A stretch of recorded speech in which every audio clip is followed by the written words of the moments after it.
Hi ಎಲ್ಲರಿಗೂ. ಇವತ್ತು ನಾನು ಮಂಗಳೂರು ಸೌತೆಕಾಯಿ ಸಾಂಬಾರು ಮಾಡೋದು ಹೇಗೆ ಅಂತ ತೋರಿಸ್ತಾ ಇದ್ದೀನಿ. ಅದಕ್ಕೆ ಬೇಕಾಗಿರೋ ಇಂಗ್ರೀಡಿಯೆಂಟ್ಸ್ ನೋಡೋಣ. ಮುಕ್ಕಾಲು ಭಾಗದಷ್ಟು ಮಂಗಳೂರು ಸೌತೆಕಾಯಿನ ಬೀಜ ತೆಗೆದು ಈ ರೀತಿ ಕ್ಯೂಬ್ಸ್ ಆಗಿ ಕಟ್ ಮಾಡಿ ಇಟ್ಕೊಂಡಿದ್ದೀನಿ.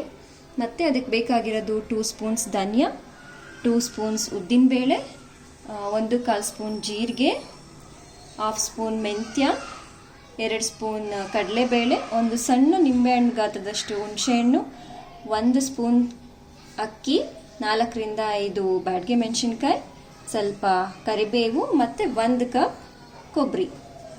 ಮತ್ತು ಇಲ್ಲಿ ಅರ್ಧ ಕಪ್ನಷ್ಟು ತೊಗರಿಬೇಳೆನ ತೊಳೆದು ನೆನೆಸಿಟ್ಕೊಂಡಿದ್ದೀನಿ. ಮತ್ತು 1 ಈರುಳ್ಳಿ, ಒಂದು ದೊಡ್ಡ ಗಾತ್ರದಷ್ಟು ಟೊಮ್ಯಾಟೊ, ಸ್ವಲ್ಪ ಇಂಗು ಮತ್ತು ರುಚಿಗೆ ತಕ್ಕಷ್ಟು ಉಪ್ಪು. ನೋಡೋಣ, ಇದಕ್ಕಾಗೋಷ್ಟು ನೀರು,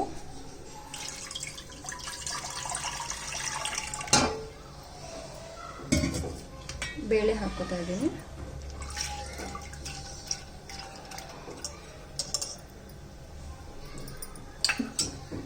ಮತ್ತು ಹೆಚ್ಚಿಟ್ಟಿದ್ದಂಥ ಈರುಳ್ಳಿ, ಟೊಮೆಟೊ ಹಾಕ್ತಿದ್ದೀನಿ.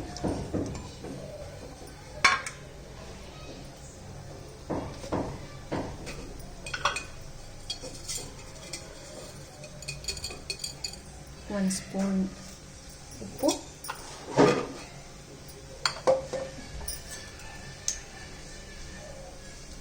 ಒಂದು ಹಾಫ್ ಟೀ ಸ್ಪೂನ್ ಎಣ್ಣೆ. ಬೇಳೆ ಬೇಯಲಿ ಅಂತ ಬೇಗ ಆಗುತ್ತೆ. ಕ್ಲೋಸ್ ಮಾಡ್ಕೊಬಿಡೋಣ. 2 ವಿಜಿಲ್ಸ್ ಬರಲಿ, ಅಷ್ಟರಲ್ಲಿ ನಾವು ಬೇರೆ ಇಂಗ್ರೀಡಿಯೆಂಟ್ಸ್ನ ಫ್ರೈ ಮಾಡ್ಕೊಳ್ಳೋಣ. ಫ್ರೈ ಮಾಡೋಕ್ಕೆ 2 ಸ್ಪೂನ್ ಆಗೋಷ್ಟು ಎಣ್ಣೆ. ಮೊದಲಿಗೆ ಕಡಲೆಬೇಳೆ, ಉದ್ದಿನಬೇಳೆ ಹಾಕ್ತಾ ಇದ್ದೀನಿ.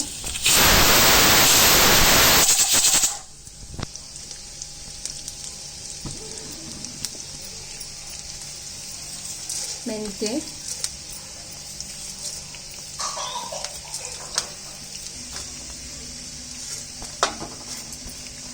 ಅಕ್ಕಿ, ಧನಿಯಾ, ಆಮೇಲೆ ಜೀರಿಗೆ ಎಲ್ಲ ಹಾಕ್ಕೊಂಡು ಸ್ವಲ್ಪ ಫ್ರೈ ಆಗಲಿ. ಸ್ವಲ್ಪ ಫ್ರೈ ಆದಮೇಲೆ ಮೆಣಸಿನ್ಕಾಯಿ, ಕರಿಬೇವು ಹಾಕ್ಕೊಂಡು ಒಂಚೂರು ಫ್ರೈ ಆದಮೇಲೆ ಉಳ್ದಿರೋ ಕೊಬ್ಬರಿ ಹಾಕೋಬಿಡೋಣ.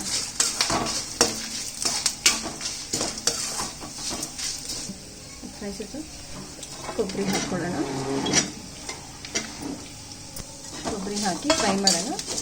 ಇಲ್ಲಿ ಹುಣಸೆಹಣ್ಣು ನೀರಲ್ಲಿ ನೆನೆಸಿಟ್ಕೊಂಡಿದ್ದೀನಿ. ವಿಜಿಲ್ ಆಗಿತ್ತು, ಈಗ 1 ವಿಜಿಲ್ ಬಂದಿದೆ, 2 ವಿಜಿಲ್ ಆಯಿತು. ಸೊ ಈಗ ಆಫ್ ಮಾಡ್ಕೊಳ್ಳೋಣ.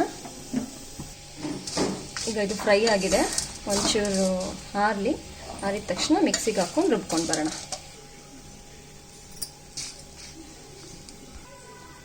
ಈಗ ಇದು ತಣ್ಣಗಾದ್ಮೇಲೆ ಮಿಕ್ಸಿಗೆ ಹಾಕ್ಕೊಂಡು ರುಬ್ಕೊಳ್ತೀನಿ. ಇದು ತಣ್ಣಗಾಗಿದೆ, ಈಗ ಇದನ್ನು ಮಿಕ್ಸಿಗೆ ಹಾಕ್ತಾ ಇದ್ದೀನಿ.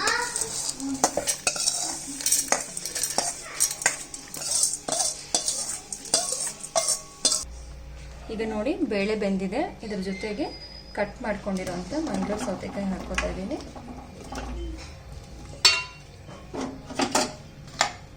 ಅದಾದಮೇಲೆ ರುಬ್ಬಿರೋ ಮಸಾಲ ಹಾಕ್ಕೋತಾ ಇದ್ದೀನಿ.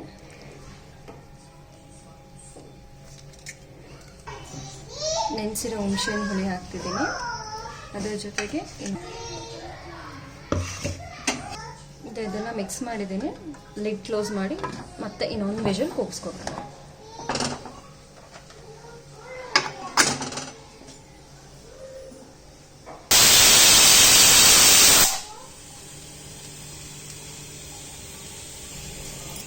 ಆಯಿತು, ಈಗ ಗ್ಯಾಸ್ ಆಫ್.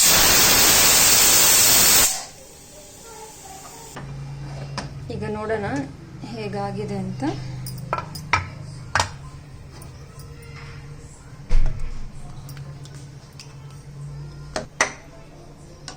ಅಂತ ಘಮ ಸ್ಮೆಲ್ ಬರ್ತಾ ಇದೆ.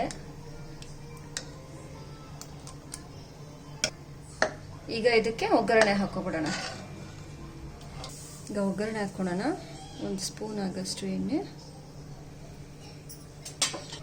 ಕಾದಿರೋ ಎಣ್ಣೆಗೆ ಸ್ವಲ್ಪ ಸಾಸಿವೆ,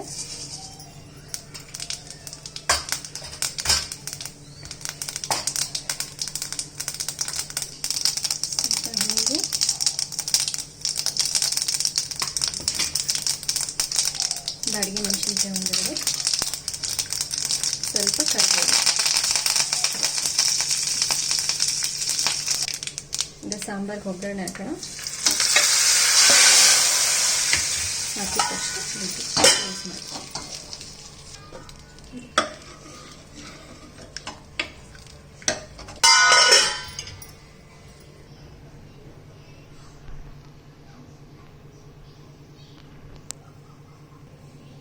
ಈಗ ಬಿಸಿ ಬಿಸಿ ಅನ್ನದ ಜೊತೆಗೆ ಸಾಂಬಾರು ಹಾಕೊಂಡ್ರೆ ತುಂಬ ಟೇಸ್ಟಿಯಾಗಿರುತ್ತೆ.